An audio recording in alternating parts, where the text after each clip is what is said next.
नमस्कार, प्रणाम, हर हर महादेव। हम हैं प्रियंका देवी कुशवाहा और हमारे यूट्यूब चैनल में रउआ सभे के स्वागत बड़ुए। तो फिर से रउआ सभे के बीच में एक बहुत प्यारा सा बेटा विवाह गीत हम लेके आ गए बानी। तो रउआ सभे गीत के पूरा जरूर सुनब जा और वीडियो के लाइक शेयर जरूर करब जा। अभी तक ले हमारे चैनल के सब्सक्राइब नहीं कीजिए कैले तो चैनल के सब्सक्राइब भी कर ले हम जा। तो चलिए जा रउआ सभे के हम गीत सुनावत तनी आ कमेंट बॉक्स में लिख के भेजब जा कि हमारे गीत कैसन लागल है। जेठा बाई साखवा की घामवा बहुत होया रे, ओही घामी आपन पापा साजले बारात हो। अरे ओही घामी आपन चाचा साजले बारात हो।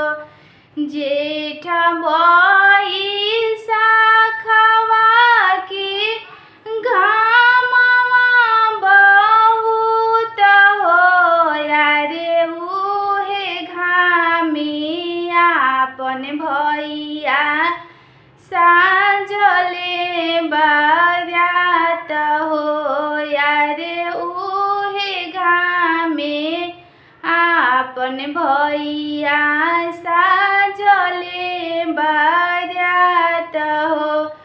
रोवाले सुंदर दुल्हा नैना ढारे लोर हो।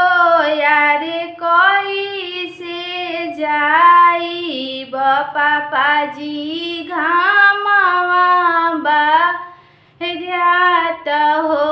यारे कैसे जाई चाचा जी घामवा बारात हो। ऊपरा से लगाई पापाजी जेठवा के घाम हो। अरे नीचवा से तपे लारी तवा बलुइया हो। ऊपरा से लांग चाचा जी जेठवा के घाम हो। यारे नीचवा से तपे चाचा जी रीतवा बलुइया हो। यारे नीचवा से तपे चाचा जी रीतवा बलुइया हो। हंसिलाने आपन फूफा मुख शोभे पान हो। यारे चुप हो सुंदर दुल्हा ठंडे जय बारात हो। यारे चुप हो सुंदर दुल्हा ठंडे जय बारात हो। ऊपरा से आहो दुल्हा तमुआ तनई बो। यारे गोड़ावा में देवो दुल्हा झुनुकी खड़ावा हो। अरे ठंडे ठंडे जइहा दुल्हा आपन बरियात हो। अरे ठंडे ठंडे जइहा दुल्हा आपन बरियात हो। हंसिलाने आपन जीजा मुख खाले पान हो।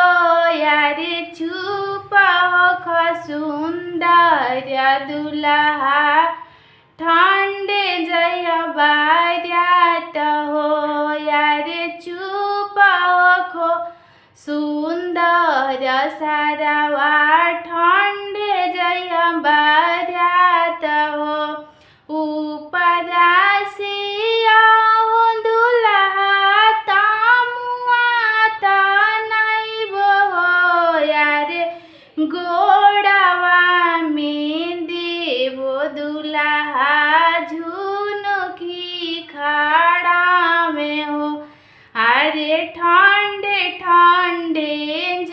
जइहा दुल्हा अपन बारात हो।